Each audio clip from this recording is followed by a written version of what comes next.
ಇನ್ನು ರಾಜ್ಯ ಬಿಜೆಪಿಯಲ್ಲಿ ಈ ಆಂತರಿಕ ಕಚ್ಚಾಟ ಅಂತಕ್ಕಂಥದ್ದು ಕೆಲವು ನಾಯಕರಿಗೆ ವಿಪರೀತವಾಗಿ ಬೇಸರ ಆಗಿದೆ. ಮೈಸೂರಿನಲ್ಲಿ ಮಾಜಿ ಮುಖ್ಯಮಂತ್ರಿ ಡಿ ವಿ ಸದಾನಂದಗೌಡ ಮಾತನಾಡಿದ್ದಾರೆ. ನಮ್ಮ ಪಕ್ಷಕ್ಕೆ ಈ ಪರಿಸ್ಥಿತಿ ಬರಬಾರ್ದಾಗಿತ್ತು. ನಮ್ಮ ಪಕ್ಷ ರಾಜ್ಯದಲ್ಲಿ ದಯನೀಯ ಸ್ಥಿತಿಯಲ್ಲಿದೆ.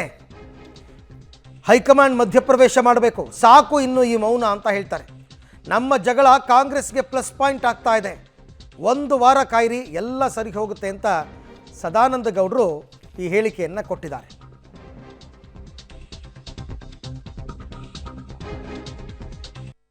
ಪಕ್ಷದ ನನ್ನ ಪಕ್ಷ ಎಲ್ಲ ಸ್ಥಾನಮಾನಗಳನ್ನು ಕೊಟ್ಟಿದೆ ಸರ್. ಇವತ್ತು ನಾನು ಕಳೆದ ಬಾರಿಯ ಚುನಾವಣಾ ಕಣದಿಂದ ದೂರ ಉಳಿತೇನೆ ಅಂತ ಹೇಳುವಂಥದ್ದನ್ನು ಹೇಳಿದ್ದು ನಿಮಗೆಲ್ಲ ಗೊತ್ತಿದೆ, ಮಾಧ್ಯಮದಲ್ಲಿ ಬಂದಿದೆ. ಆದರೆ ನನ್ನ ಪಕ್ಷಕ್ಕೆ ಈ ಪರಿಸ್ಥಿತಿ ಬರಬಾರ್ದಿತ್ತು ಅಂತ ಹೇಳುವಂಥ ನೋವು ನನಗಿದೆ. ಒಂದು ಪಕ್ಷ, ನರೇಂದ್ರ ಮೋದಿಯವರ ಪಕ್ಷ ಹೇಗೆ ದೇಶದಲ್ಲಿ ಇವತ್ತು ಆಡಳಿತ ಸೂತ್ರಗಳನ್ನು ಮಾಡ್ತದೆ, ಅದೇ ರೀತಿ ಆಡಳಿತ ಸೂತ್ರ ಕರ್ನಾಟಕದಲ್ಲಿ ಇರಬೇಕು ಅಂತ ಹೇಳಂತ ಭಾವಿಸಿದ ನಮಗೆ ಮೊನ್ನೆ ಚುನಾವಣೆಯಲ್ಲಿ ಹಿನ್ನಡೆ ಆಯಿತು, ಗಂಭೀರವಾದಂಥ ಹಿನ್ನಡೆ ಆಯಿತು.